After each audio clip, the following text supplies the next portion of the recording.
Sziasztok! Elérkeztünk a 2017-es év fő videójához, vagy jobban mondva már inkább filmjéhez. Nélkületek, nézők nélkül ez a csatorna nem tarthatna ott, ahol ma tart. Nagyon szépen köszönöm mindenkinek, aki egy megosztással segít a film népszerűsítésében, a csatorna népszerűsítésében. A mai filmben Olaszországba fogunk elmenni egy nem gyenge 4 lerakóra, majd pedig visszarakodunk és jövünk fel Ausztriába. Ha van kedved, tarts velem, természetesen találtok egy videótartalmat, mint mindig.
Jó reggelt, hajnali 5:30 van, azért kértem fel, hogy el tudjak menni futni, 8 órakor kell jelentkezzek az irodában.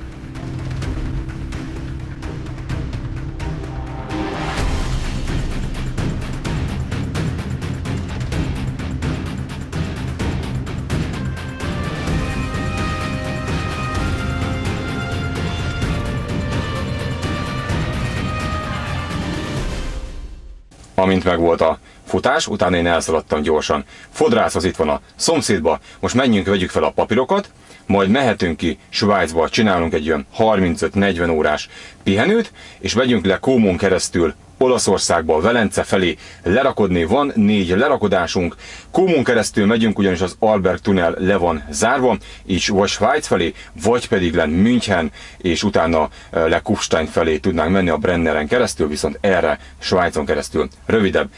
Menjünk a papírokért, és mehetünk ki Svájcba.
És itt vagyok Svájcban, és érdekességképpen 4 óra 25 perc van, elmegyünk zuhanyozni be a benzinkútra, a benzinkút zárva van, viszont a zuhanyzót 22-től 5-ig nyitva tartják.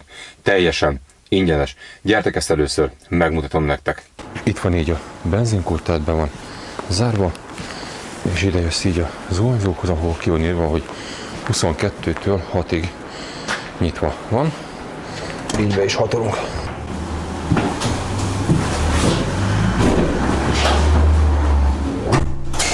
Na srácok, ez lenne így a zuhanyzó, és jól látható, hogy tehát ez így ingyenes Svájcban, legalábbis ezen a benzinkúton.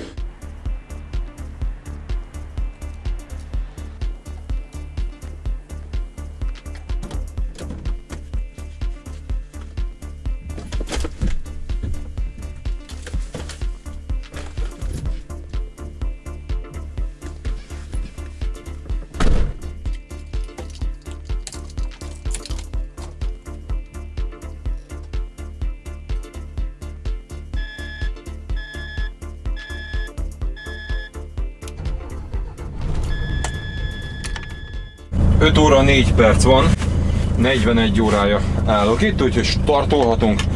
Jó volt így a reggeli zuhanyzás. Az, hogy miért nem állnak itt bent kamionok, azért, mert sokan nem szeretnek bent, vagy nem akarnak bent Svájcban hétvégézni.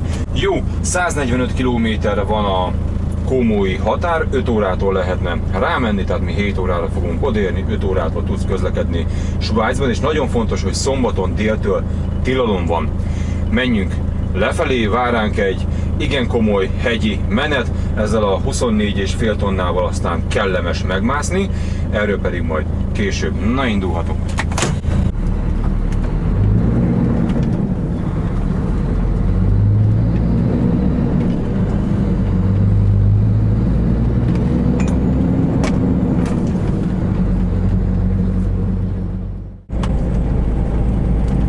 Amiket itt láttok, házak, ezeket úgy hívják, hogy hütte, azaz házikó, kunyhó, természetesen ezekben nem laknak, ez ilyen tárolásra szolgál, de van egyébként, ahol hát ilyen vadabb emberkék, igen, laknak így ilyen hegyoldalba.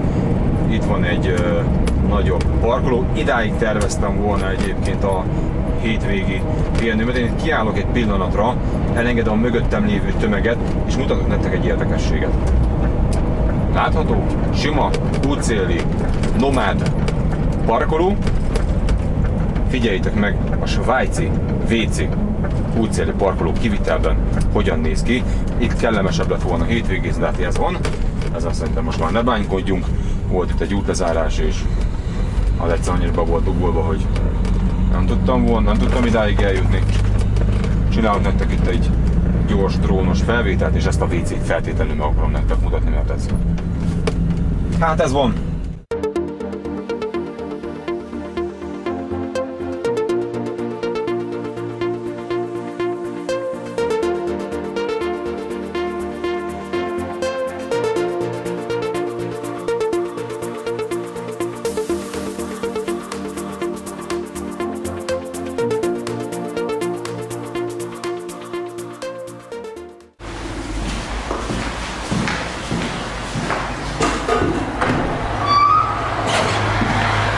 Na, hát nézzétek meg ezt a WC-t, hogyan néz neki. Egyszer van egy ilyen ülőke, amit így le tudsz ide hajtani.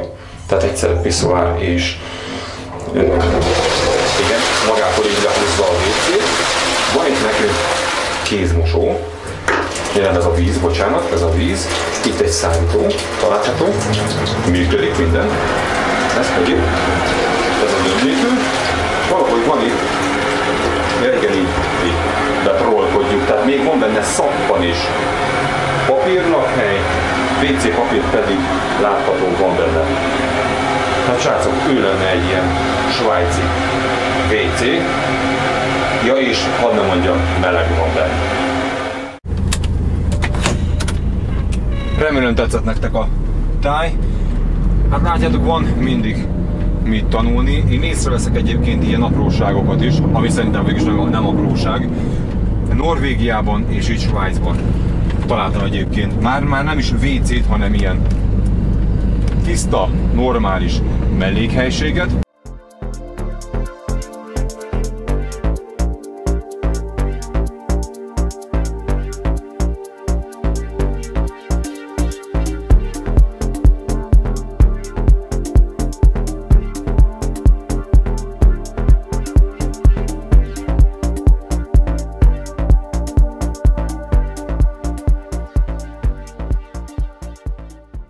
Rögtön megérkezünk a Chiasso-i határa, 7 óra 18 perc van, 2 kamiont előztem le összesen, a tömeg még mögöttem van, ugyanis aki kint állt a...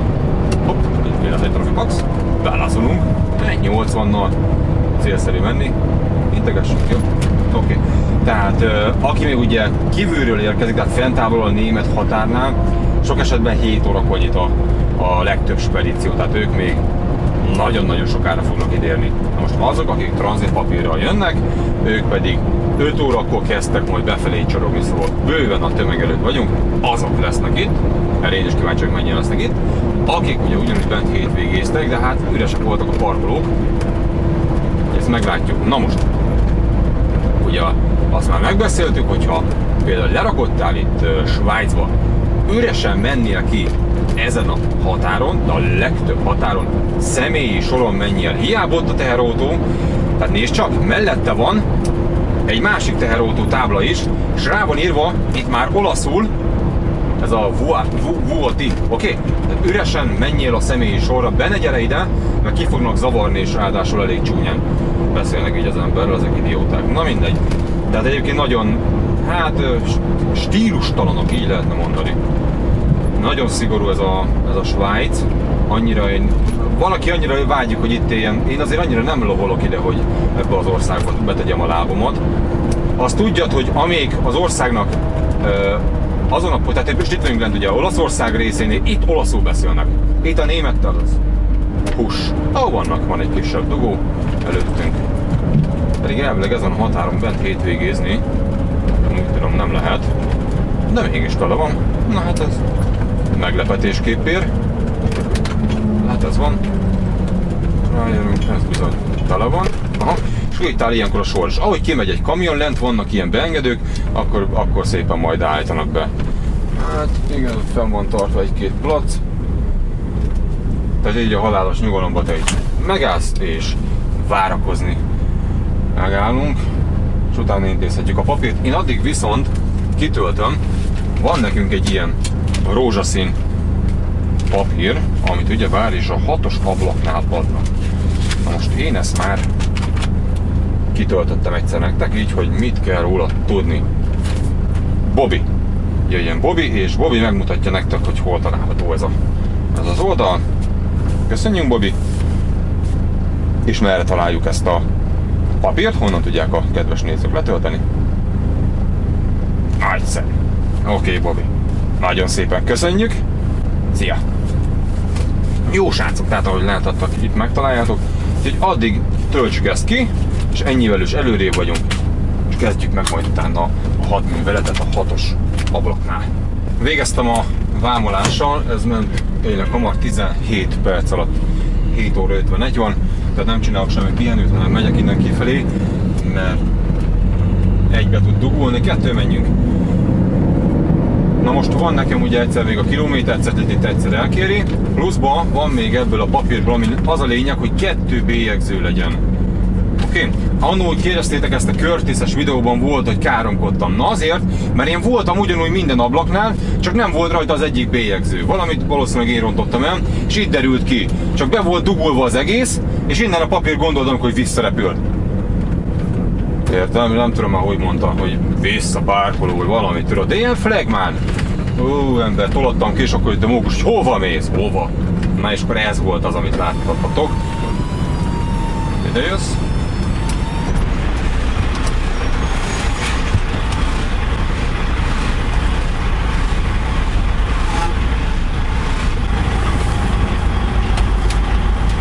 Grazie!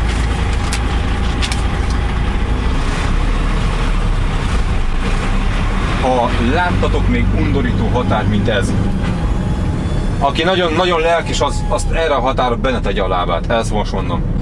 Olyan hogy fogalmazott nektek, lenéző, flegma, mint egy pondró, tehát úgy állsz az ablakon, mint egy pondró, vagy utolsó senkiházi, aljas mocsok. Kb. Ennyiben néz téged. Itt pedig leadjuk ezt a cetlit. Ennek mi értelme van? Ne kérdezz. Buongiorno. Grazie.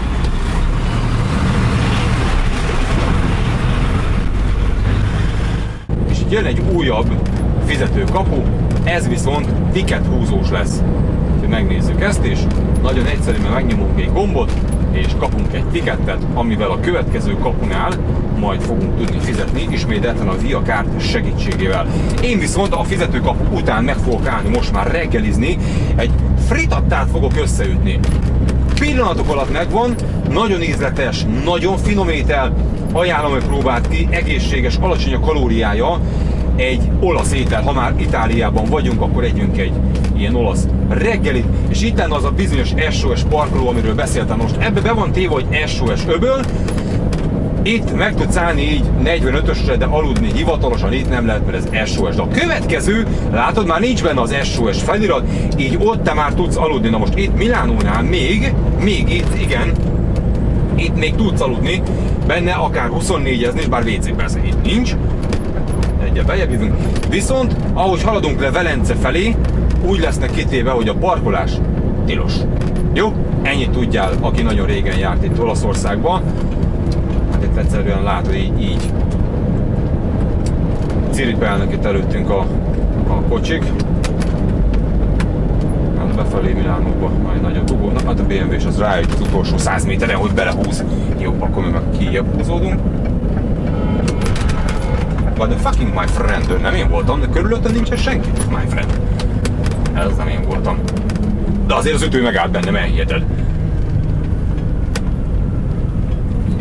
Figyelj, húzni kell egy tikettet, de az nehezére megy. Vágod, várja a csávó a tikettet. Ott van kint, ide látom, hogy ott lóg kint. Mama, húzd már el azt a tikettet. Figyeld, ott a tiket. De ez még nyomkodja a gombot, mint egy agyhalott, hallod? Ó, mama, te pénzt nem fogadnod az autómat, hát hülye vagy? Na most én meg tudjak ide behúzódni, hallod? Édes mamma mia, Dolce Vita. Na, nagyszerű, akkor szépen ide feljövünk. Figyelj, ó, kikapja, végre, az is megtalálta már, hogy tikettet kell húzni. Hallod, mi jó, hogy Itáliában éltek, puttá. Ó, donna. Hol tanulják ezek az emberek a vezetést? Áll. A francia áll. A tikettet meg nem húzza ki, most mit csinálom? Kinyílt a kapumon, lehetne startolni, de ő beszélgetni akar. De nem beszél meg franciául, ez a probléma. Hallod? Iratkozzál fel a csatornára. Ó, cimbora, van baj a fejekben, nem kicsit. Na, itt megstartolunk. Ilyenkor én úgy szoktam, hogy átteszem manuálba, és kicsit jobban ki tudom húzatni. Hát figyelj, ilyenkor vedd észre magad, mert egyszerűen be fogsz ragadni egy ilyen hülye gyerek miatt a képpel jár diskurálni. Nagyon vigyázz, buszos, jobbról támad, bal oldalról támad, a litván gyerek, lenyomunk mindenkit.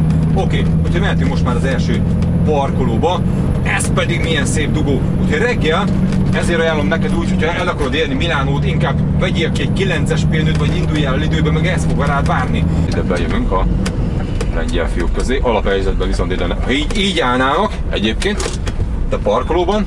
Ezt jól jegyezd meg, szépen kérlek. Főleg a két azonos cég. Be ne állják ezt fejük közé. Te lettél az üzemanyag tartály. Ezt jobb, ha meg is jegyezted. Jó? Tehát például áll egy két egyforma nemzetiségű, vagyis hát egy cégnek az autója, arra várnak, hogy te ide megérkezzél. Kérlek szépen, és amikor lefeküdtél aludni, akkor két oldalról meg le is szippantják a tankodat. Ez egy régi trükk a gázolaj lopása. Jó srácok, nem feltétlenül, csak 90%-ban. Na akkor készítsük el az ételünket, kiveszünk egy 45 perces pihenőt. Na nézzük akkor, hogyan készül itt a mai fritattánk. Nagyon gyorsan kell hozzá egy darab, lehet hozzá nagyobb is, cukkini. Ezt pillanatok alatt meghámozzuk. Egy ilyet veszel, egy ilyen töltsér alakú, és figyeld, ugye, hogy beleteszed, tekergeted, kapunk belőle egy cukkini spagettit. Jó, tovább is készült a serpenyő, elő van készítve benne egy kis kanál kókuszolaj, aminek az a fő előnye itt a kamionban, hogy nincsen szaga, semmi egyéb. Cukkini mégse vágok, így beleteszem egybe. Pluszban tettem ide pár kocka feta sajtot, és azt összemorzsoltam villám segítségével. Ezt így szépen eloszlatom. Imádok főzni.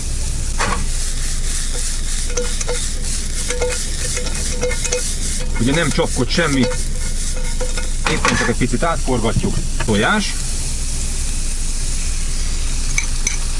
Ha csökkenteni akarjuk ugye a kalóriáját, akkor kell nekünk hozzá, és jobban akkor inkább fehérjét használjunk.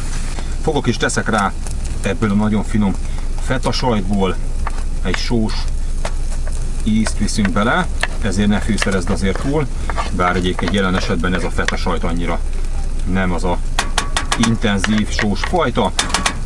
Jó, és végezetül, hogyha átsült, össze is hajthatod.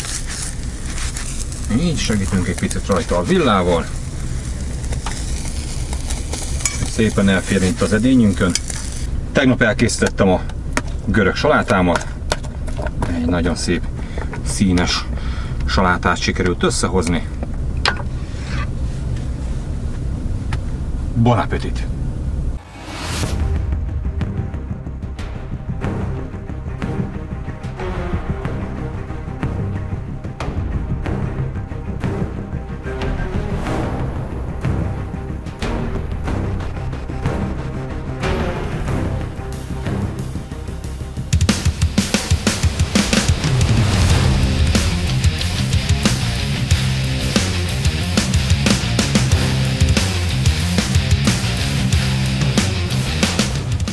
Hamarosan megérkezünk az első lerakunkra, 4 kilométerre van, és 13 óra 54 perc. Ennél tartunk időben, úgyhogy bele kell húzni. 50 kilométeres körzeten belül van, mind a 4 lerakunk, de mivel Bundeszen végig megyünk, nekünk kell kiszedni, dupla magasan vagyunk pakolva. Hát szóval aztán fog rajtunk csorogni a víz, ja, és mellékesen még ki kell vegyünk egy pihenőt, tehát 3 óra 50 perc vezetésben vagyok már most. Jó, az első, ez az Esseby. Jó, Esseby. Na lássuk akkor, hogy itt hogy elvileg bal kézre fog esni, itt az út szélén kell, hogy legyen majd egy ipari parkzóna, industriále. Itt így írja. Magyarán Európában mindenhol ZI, ennek a jelzése, de itt gyárkémény van mellette. Pluszban itt Olaszország egyébként fel szokta sorolni, szinte biztos, és csak mint tréfásan van, egyenesen mutatná az utat, de neki megyünk be itt balra. Figyeled?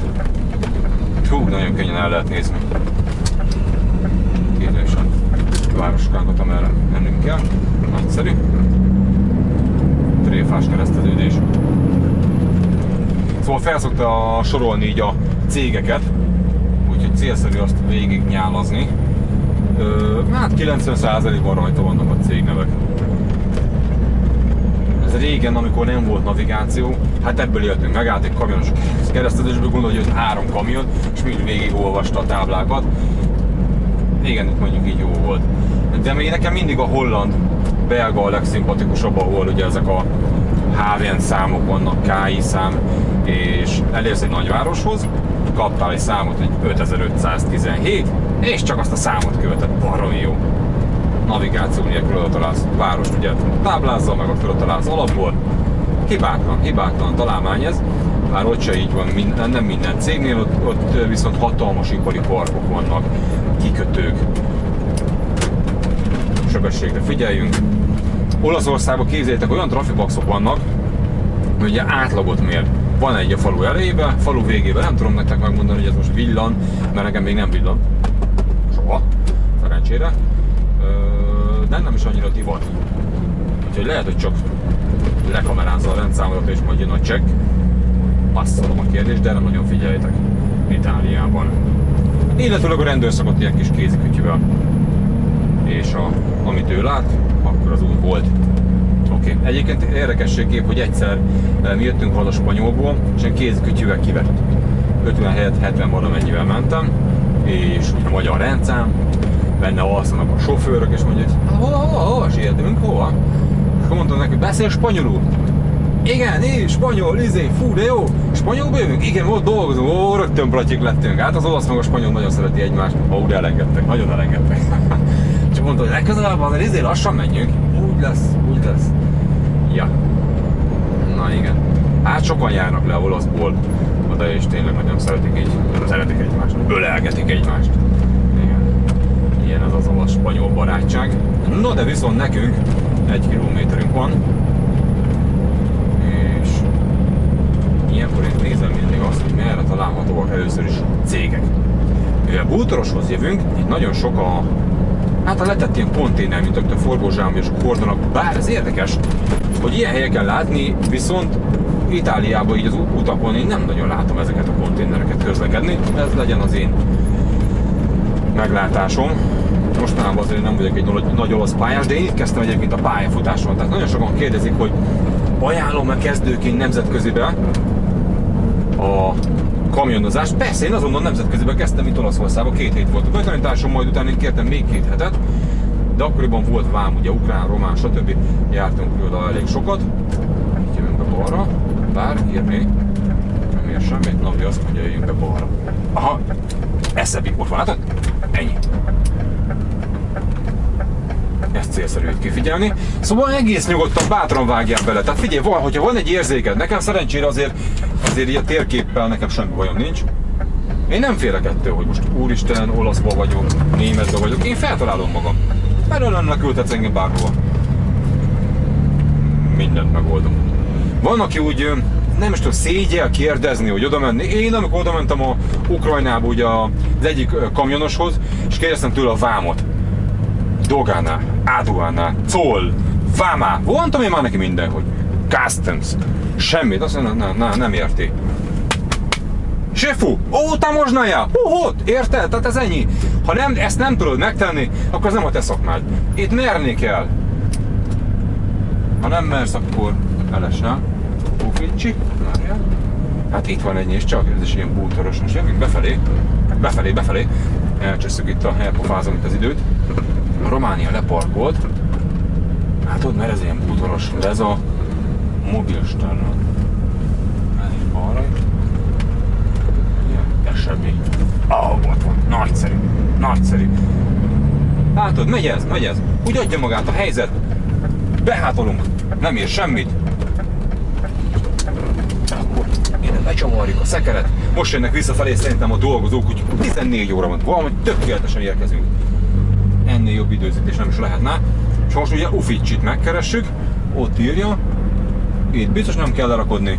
Itt már elképzelhető. Úgyhogy lassan elengedem itt a személyautósokat, mert fognak ránk dudálni, meg mutogatni. Valahogy itt... Jöjjünk még egy kicsit, mert jönnek.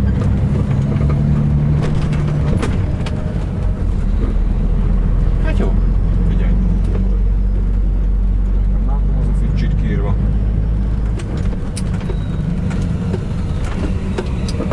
Bejövünk. Szokta írni még, vágod? Lehet, hogy rámpás rakodásunk lesz. Jó, én ide szerintem lehéderlek, és akkor itt bejelentkezek, valószínűleg itt lesz a fiatalember, mert akkor azt kivenni, én ezt most jól lenne tudni. Ha jobbra megy, balra útba leszünk ki. Várjuk. Jó, na én bejelentkezek, és akkor pakoljunk le. Na, hátul kell lerakodni, csak hát a srác leparkolt ide. Hát szóltam neki, nézzétek, hogy folyik, ha nem tudom, látjátok-e. Elég komolyan folyik ki a gázolaj a tankjából. Hát szóltam neki, hogy hát ez az, amikor látod, túl tankolod, ez sose tankolod itt le.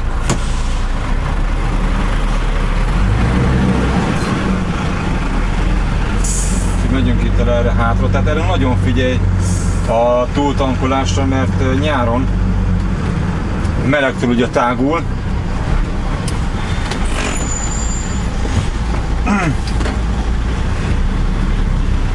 Ez hol? Ide be? Hát, erre mondok te.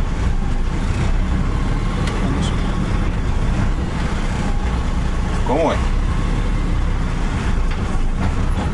Hát félnek, nem néznek minket. Akkor láttam, hogy szűk lesz, de mondom, bekapcsolom a kamerát, de figyelj már, hát és ez fog itt elfordulni. Hát ez nem fordul el, hiába húzom be. Látod, hát nem tudom kiengedni.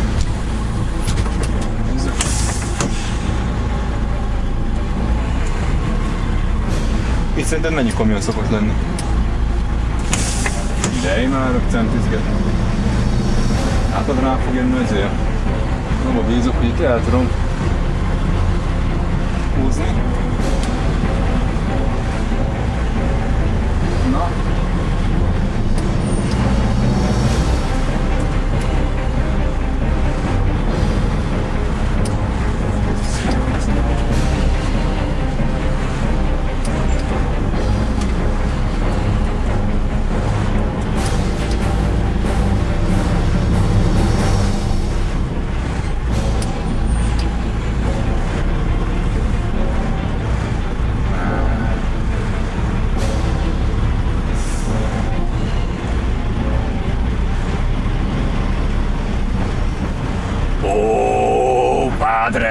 Azt hol elhoztuk? Azt a kemény, hallod? Néha... Jó! Hoppá! Ez itt van egy kicsit, most már ne csesszük el a végét. Az a vége. Mert ez túl forró tőle és kilógnak ide paletták. Kinyúlsz, hol eljött, hallod, és nem értünk hozzá semmihez. Az szép volt? Az volt a sőne. Tudod, most mondanák, hogy minek jöttél be ide, toljál innen ki. Az nem menne. Az nem menne. Azt mondja, hogy várjál. Mert ugye ez itt mi a lényege? Az ív, ugye, amit néztem, az, hogy végig centire volt az eleje. Mint hogy most is. Ó, hallod.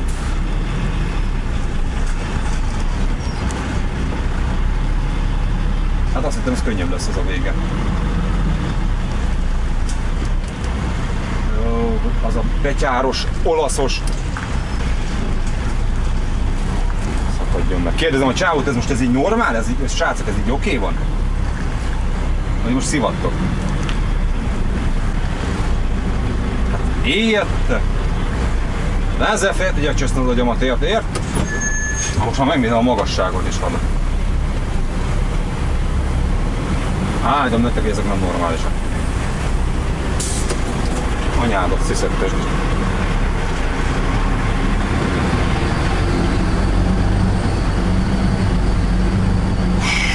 Hol rejövünk a géppel mindenhol.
Rendben végeztünk a lerakodással, hát az a helyzet, lett egy pihenő, 46 perc.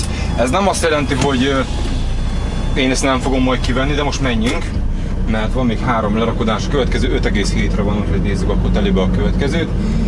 Itt ugye nekem kellett kibékázni a zárót, hát ez a szokásos izgalom.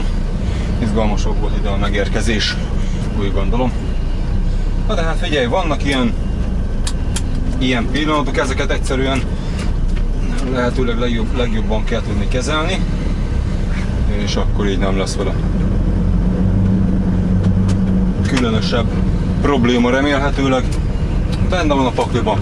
Hát ilyenkor mi van, hogyha nem úgy jön össze az a 1 centi jobbra vagy 1 centi balra, hát akkor döntesz, borítasz, Ha nem csináltál nagyobb kárt, akkor semmi max káromkodnak, ha mondják, hogy izé van, mi van, milyen sofőr vagy te. Vagy hát ha kárt csinálsz, akkor pedig félre elszívják a cégedet, meg betétlap, meg mit tudom én. Hát figyelj, ha nagyon olyan van, akkor ugye, tehát ez itt etika. Tehát lehet, hogy nem fog itt veled izélni, hanem azt mondja, hogy ezt csináltad, jó, hát akkor hívjuk a cégedet, és majd a speditőrök egymás között rendezik. Ilyenbe, Miáne. Jobbra. Jobbra. Jobbra, mert hülyén van itt ez a kanyar, vágod? Ja, hogy itt, aha, jó van. A navigáció úgy ott akar bevinni, azért néztem, hogy mit akarsz. De hatolunk.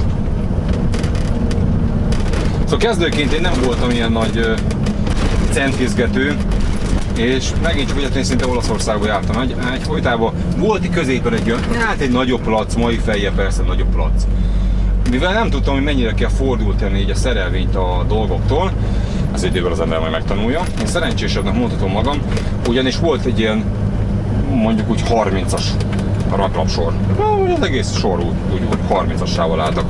És mondja csáv, hogy fordulj meg és álljál ide. Teljesen normál. Megtekertem. Ó, puttá! Ordítás! Bum! Csattan! Az egész sor, mint ahhoz felborítottam. Mondom, barom jó. Na, egy óráig káromkodott, még rakodott lefele káromkodott. Hát nem volt bőle semmi, mert raklatot nem tört össze, csak a teljes sort felborítottam. Hát ez van. Úgyhogy ez volt. Az első utamat kérdeztétek, hogy hova szólt Itália, fűnyíró, és gyerekek 4-en vagy 4 magyar irányított. Azok mit összekáromkodtak. Szedj jobbra! Ne, balra szed! Mit magyarázol neki? Amarra szed! Nem, döntsétek már el, de én sem tudtam, hogy merre tekertem én már mindenfele. Az a tipikus, egy helybe törtem jobbra-balra. Végre elkezdtem káromkodni, leálltam, ott belakadtam a mellettem lévébe. Mondom, ez kész. Szóval ez a szomorú, tudod, hogy a régi sofőrök, akik leszólják a mai kezdőket, ezt valahogy elfelejtik, hogy ők miket csináltak. Meg volt nekünk is a mókuskodásunk mindenkinek. Én mondom, hogy szerencsésebb vagyok, hogy nem történt komolyabb probléma, úgyhogy egy-egy ilyen frigó belakadt, azok az egy-egy centi volt, úgyhogy megsúroltam valamit. De egyébként szerencsére ez a raklapborítás, szerintem semmi, egyáltalán. Tehát ugye spanyolban volt egyszer, neki tolattam a kollégám, és az álló pótkocsinak, az mondjuk azért vert a víz, ugye hótálmosan felköltöttek, hogy álljalat, azonnal, mert nem jó. Kollégám letettem, akkor 4 kézben voltunk az első hónapban. Letette, én felment az irodába, és akkor nekem meg be kellett állni, és megtoltam a két pótkocsi közé, nem néztem ki, belementem. És talán mennyit dolgoztam, 2 hete voltam ott, tudod, hogy vert a víz. Mondom, kell kifizetem az egész pótkocsit ember, keresel 2500 eurót, erre neked meg ilyened van. Na nézzük akkor a második lerakót, 1 kilométerre vagyunk. Hát lányok, ahhoz képest, hogy olaszok vagytok, elég fehér volt ez a pecsenye, nem tudom, hogy vagytok vele, de vakítottak, hallott rendesen, napszemüveget kellett hozzáig felvenni. De meg kell mindjárt pördülni balra, úgy szeretem Olaszországba, hogy jössz egy ilyen szűk, sikátoros jellegű utcán, és be kell kanyarodni balra. 500 méter.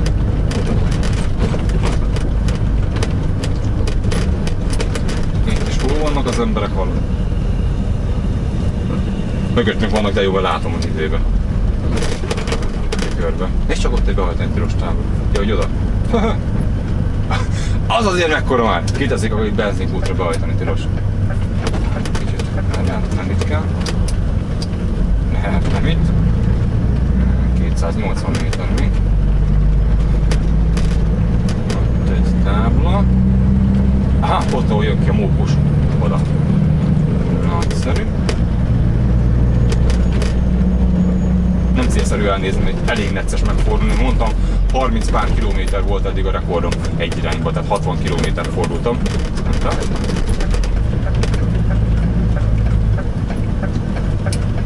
Kicsit ide beljebb húzom, mit szóltok hozzá. Jön valaki kukucs. Ez én izgalmas tűnt. Szűkösebbnek tűnt. De tekerjük, házak nem borulnak meg.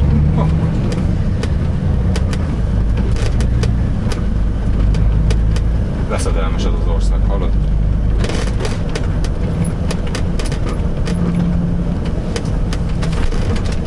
Firma name Gentile. Vagy Gentile, nekem az teljesen jó. Oh. Ja.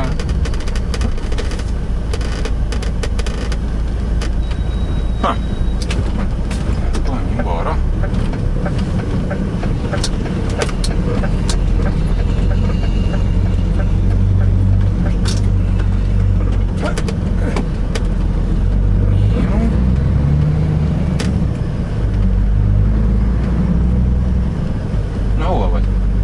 Elvileg megjöttünk. 22 szám kell nekünk. Ez is olyan bútoros. Hát navigáció a végébe hoztam. Ide behátulunk. Ficsi! Oda le. Parkolunk. Szóval megjöttünk ehhez a firmához is. De legalább rámpás. Hát... Azt nem kiabálom el. Lesz amilyen lesz. Először is ide lehéderlünk, és elmegyek bejelentkezni.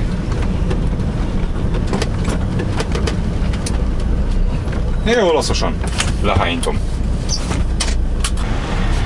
Pillanatok alatt le is pakoltam, úgyhogy mehetünk át a következőre, ami 17 kilométerre van, és ismételten nem egy olyan egyszerűnek tűnik az útvonal, mehetünk egyből fel valami hegyi részre. Na lássuk akkor ezt a következő lerakót.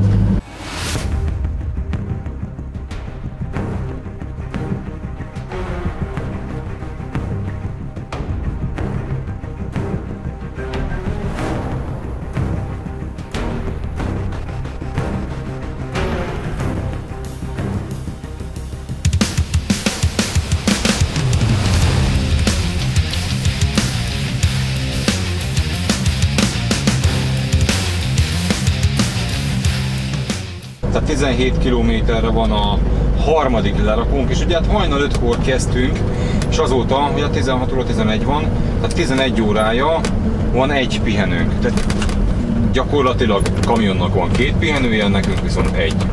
Jó. Hát figyelj, ez nehogy azt mondjuk, hogy hosszú távon ez neked másképp lesz.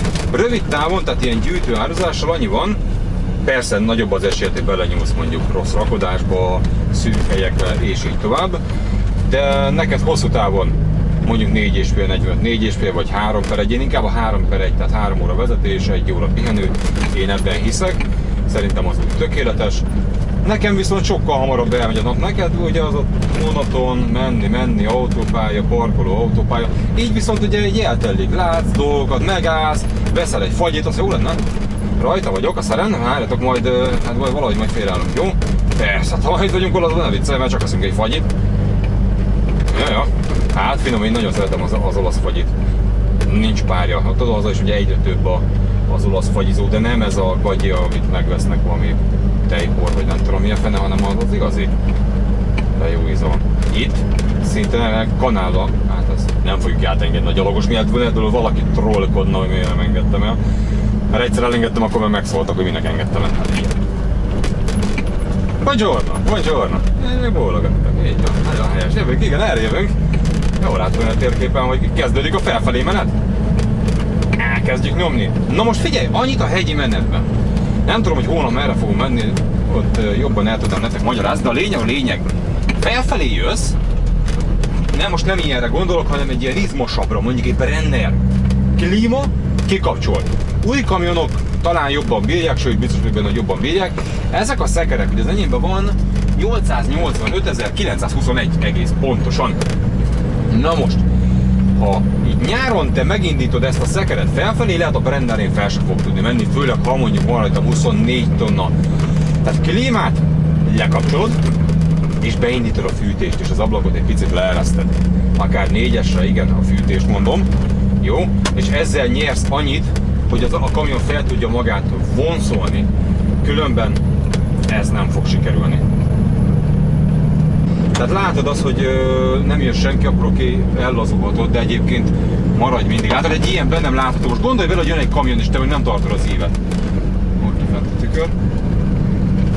És engedett ki.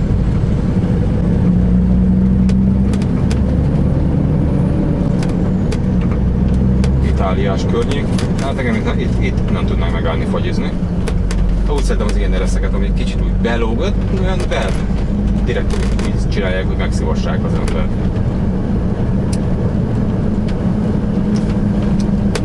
Az a Zsákutca táblot milyen jól néz már ki. Ja, főleg ha arra kellene menni, mi? Őzik-e? Ugrál itt? Hát ember fel vagyunk a hegyen. Ó, a legjobb, amikor megszűnik a sáv. Az a legjobb, hát a kamion befigyelne. Jó helyen vagyunk, ugye mielőtt vannak idegesked, nem mondtam, hogy székes lesz.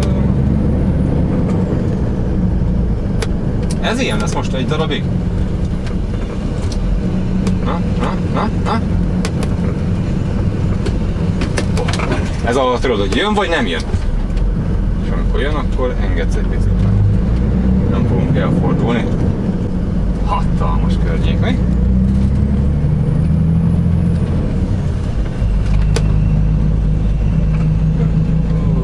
Barátom. De szép. Jó, mert lassan most már üres vagyok, úgyhogy nincs vele probléma súlyunkkal. Tudom virgóckodni. Hatta. Tükör, figyeld. Senki? Nem, senki.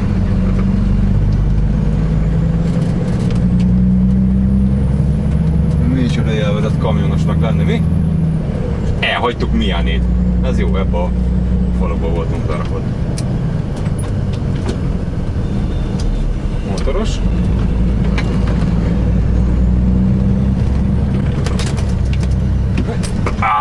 Te is elmérted, bátyja. Jó ez. Olyan ez, mint a Kinder folyás. Nem tudod, négy kanyarban mi van. Van még belőle, várjatok, van még. Ó, azért szép, mi? Megjöttünk a teraszra.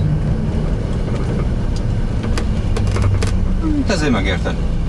Ezért megérte eljönni erre. Ez sőne. Ez szép. Fennapofályokat. Ez tényleg királyság. Ja, tudom, persze drónozunk egyet, igen. Most arra van a legnagyobb időm. És az előbb gyorsan kireptettem. Hát kellenek tudod ezek az extrák bele. Óri király, itt visszatekintve.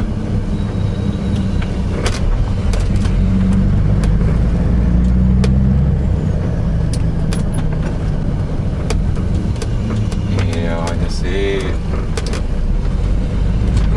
Ó, hallod. Elférünk alatta. Ha nem, akkor tárolunk. Éppen, sorolta. És ez mi amúgy ez most? Várjál, mert nem is figyeltem meg, ma annyira el vagyok. Ez szőlő? Ugye nem oliva vagyok. Aha, szőlő. Az már talán az oliva. Ilyen kis fák, amikor elmentünk sétálni le a tóhoz, a Vardatóhoz, még azt is akkor láttuk oliva vagyok.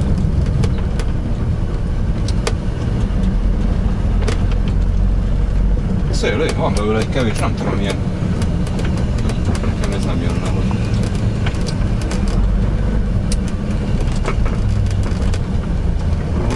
Na.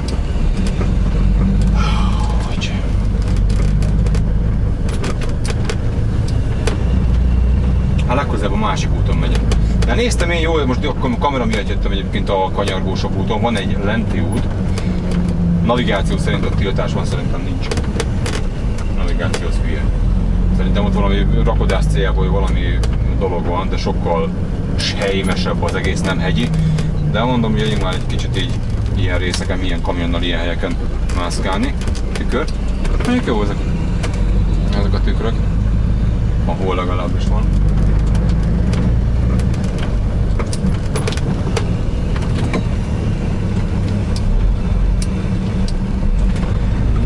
Jó.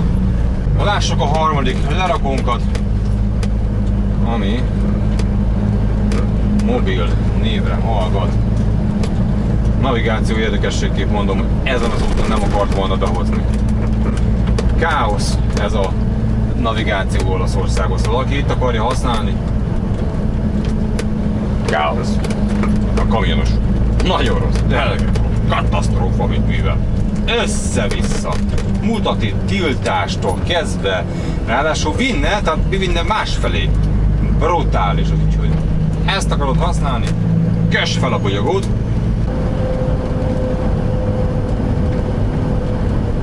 Bejövő falra.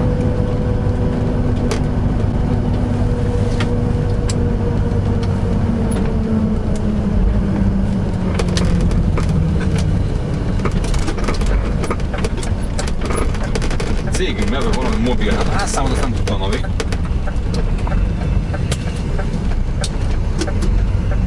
Jó, figyelünk.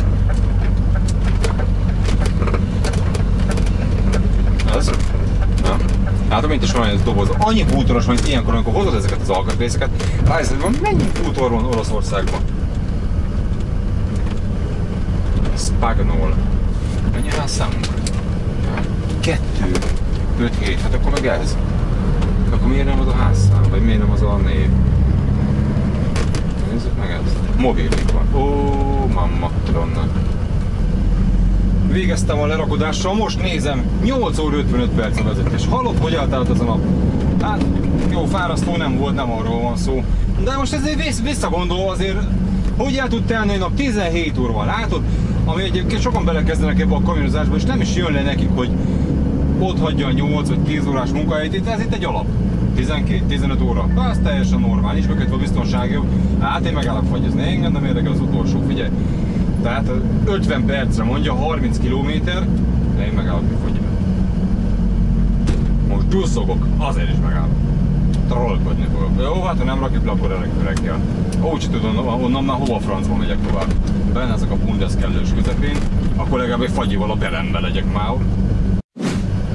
Nem. Kint ülnek. Ó, várjál. Legyen fagyi. Fagyi, hol a fagyi? Van? Ó, az az?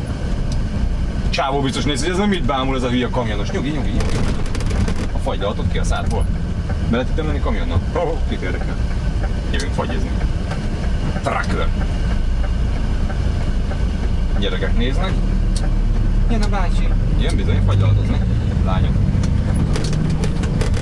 Nyalni fogok. Fagy. Na. Hú, ez nekünk majd kitalálva, nézd csak. Nem, ott egy plac hátul. Leforgatjuk.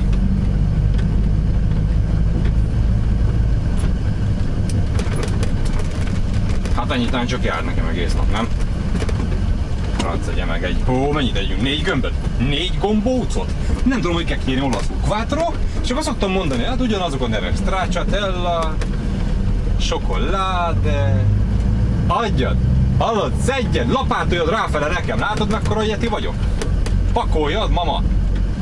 Hozom a fagyit, nagyobb fagyit akár. Na meg is vettem a fagyit, 4 gömböt, 1,20 € volt pro gombóc. Hát ilyenkor quattro, meg mutatod neki, hogy beker, hát ez ugye pohár, de hát itt nem tudom, hogy van. Tök mindegy. Van itt kérlek szépen Nutella, Stracciatella, valami Nuti, ez valami kekszes téma, meg egy Snickers. Megnézzük. Hú, hallod. Tudod, mi a legfőbb különbség az odahaza lévő fagyival? Hogy nem egy ilyen cukros valamit érzel, hanem olyan, amire azt mondom, mintha valami belga csokit ennél, hogy a francban tudják ezek megcsinálni, és otthon miért nem tudják? Ember, de finom. Azt a betyár, de finom. Egyszer Olaszországba jársz, ezzel kezdjél fagyi. Télen is árulják egyébként. Hallod?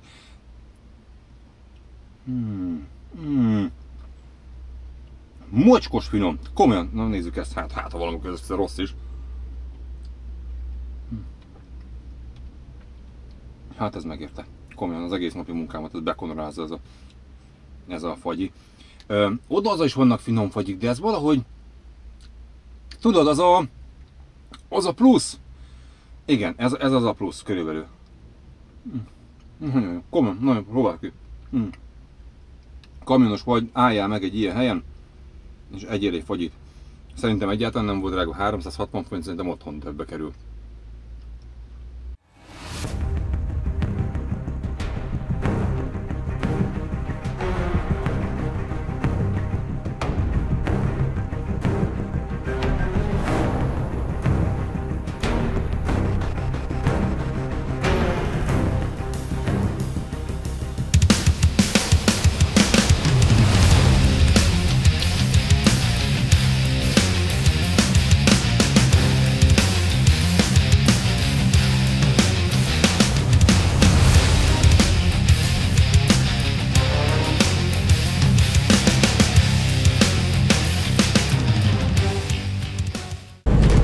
Jöjjön az utolsó lerakodásunk, azaz a negyedik, és szerintem ez ma már nem lesz nyitva, szerintem, na de hát meglátjuk. Általában olyan 6-ig dolgoznak az olaszok, itt a fútóiparban elég sokáig, de ez a 6 óra véleményem szerint. Látom, már szivárognak is szép lassan haza. Hiába estem volna be, egyébként pontosan 6 órára értem volna oda. Nem valószínű, hogy leszadtak volna. De ne temessük előre.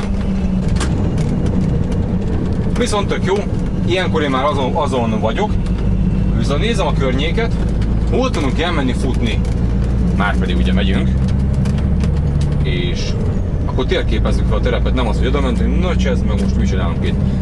Van nagy ritkaság, de van itt egy bicikliút, egyszer ezt megfigyeljük, nem lenne rossz. Hát a mai napon minimum egy 10-es kell, hogy csavarjunk, vagy szeretnék csavarni egy 10-est. Nézzük, 668 km, 668. Jót jöttünk ma, 310, itt elfordulunk.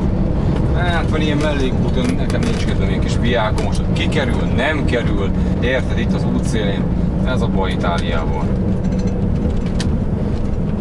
Hát vannak még ilyen kisebb utak, csak hát itt megy elég szépen a bicajút, nézd csak.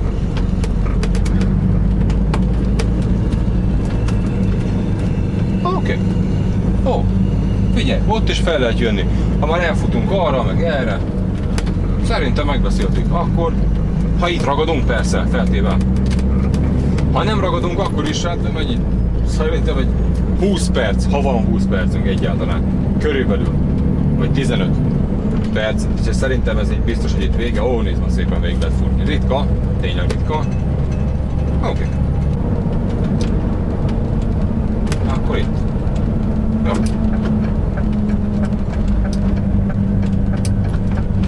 Jó, nekem már tetszik az ipari forma. Még csak be se fordultam, de már tetszik. Jó, oké. Szuper. Helyünk van, ide megállapító oda. Hibátlan. Ó, ott van Szörünk szembe, figyelj már. Hát nyitva a kapu. Nagyon jó. Ó, végig. Ó. Annyira tudok örülni egy ilyen helynek így. Megérkezek, másik problémát lát benném meg egy lehetőséget. Hát figyelj. Most én azt mondom neked. Hát menjünk be. Így orral. Felül fordulunk. 6 óra 8 perc. Spedizioni, Scarico. Jobbra is, balra is. Hát megkérdezzük. Így. Mi van erre? Ki tudja?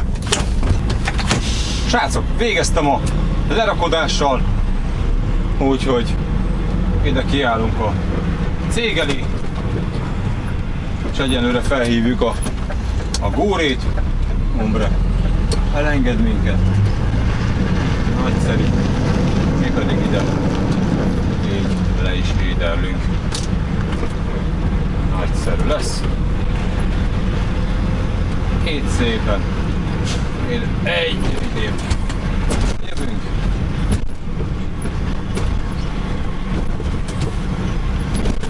Ez így szerintem nekünk így tökéletes a hűsbe. Itt nem zavarom senkit. Tudjátok mi az egyetlen dolog, amit benéztem? Hogy itt állok egy ilyen akácos mellett, hallod? Olyan rovarok mászkáltak bent. Hát ilyen csíkos szúnyog. Úgy megcsípett, hogy rahadjon meg, jó, hogy van nálam fenisztél. Egyébként ez legyen nálad meg szúnyogriasztó. Hallod, rengeteg szúnyog van. Megállsz így az úton, azonnal betámadnak, de ilyen csíkos fennápofájukat. Hát figyelj, ma nem bomolok, úgyhogy egy 10-es fogok letolni. Próbálom ilyen tempósabbra fogni. Hát fáradt nem vagyok. Ez megint csak tudod az annyi, hogy amint leteszed magad, elpunnyadsz, akkor vége. Ha elhiszed, hogy fáradt vagy, akkor az vagy. Ilyenkor fel kell tudni állni, kijössz, ez a friss levegő feltölt, úgyhogy találtam egy üveg bort.